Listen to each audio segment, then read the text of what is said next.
Zachariah. He was a nice person. He was a decent person. He was very smart. He was the only Christian in the whole of the school. And I hated him. Because I thought as a Muslim, I must be better than him. But he was better than I. We start to beat him every single day that we come to school. And we agreed on that night, we need to kill him. It was dark. It was cold. And we went ahead of him. And we were 5 of us. We climbed a tree and we waited there. And from far away, we saw that a torch coming. And the light became bigger and bigger as it approached us. And the minute that he just went under the tree, we jumped at him. He was crying, he was screaming, he was shouting. We broke his arm, we broke his leg. He started to bleed. And because he started to scream and begging for help, I put my hand in his mouth so that no noise will come out of it. Similar when you are slaughtering a sheep, it's just shivering, and the others were beating him. I felt very proud. You were actually doing something for Allah. You want to please Him. And suddenly, he could no longer breathe, and we could not hear his voice. We left him in the wood between life and death. We went back, you wash yourself, and you pray. And Zechariah never came back. I've never seen him again. I was born and raised up in a very, very fanatic Muslim family. When I was a child, my father brought me to a Quran school. I was only 8 years old, and my father just dropped me there. They shaved my head.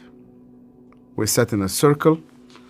The shaykh sat in the middle of the circle, and he has a very long whip. I was forced to memorize the Quran. Every mistake that you do, this whip will just come right in the middle of your head. You're not allowed to cry, because in our culture they tell you men never cry. I was crying every single night. And they told me you belong to the Islamic Ummah, and that's why you fight for it, you stay loyal to it. I started to hate people, to hate everybody who's not a Muslim. And I especially used to hate the Jews. So I was preparing myself to go and fight for Allah in the jihad. But every night I went to bed, and when we put the light off, I did not know what will happen with me if I die. My cousin was severely sick, and the doctors, they said he's going to die. They gave him only a couple of days. And one day came 2 people. They were Coptic Christians. And one of them wanted to greet me. And then I saw he had a cross. And then I pulled my hand back. I said, well, I'm not going to touch a hand with a cross. And then he said to me, we hear that this child is sick. We would like to pray for him. And only out of politeness, I told them, okay. And they started to speak to God like a person that he speaks to his friend. They said, God, please heal this child. The minute that they said, Amen, this child opened his eyes for the first time in 4 weeks. He started to move his hands. He started to speak. He sat down in his bed and he started to walk. And one of those 2 persons who prayed sat down with me, and he said to me, you know what? The real miracle is that God wants to change your heart. Do you believe that Yeshua is alive?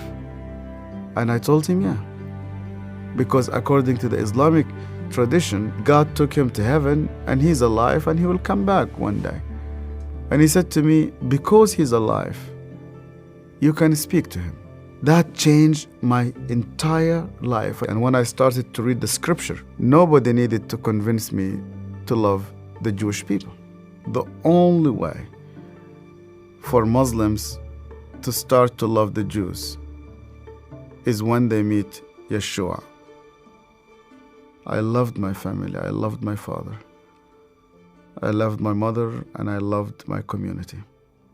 And when I decided to follow Yeshua, my grandfather and my father said to me, "You are no longer one of us."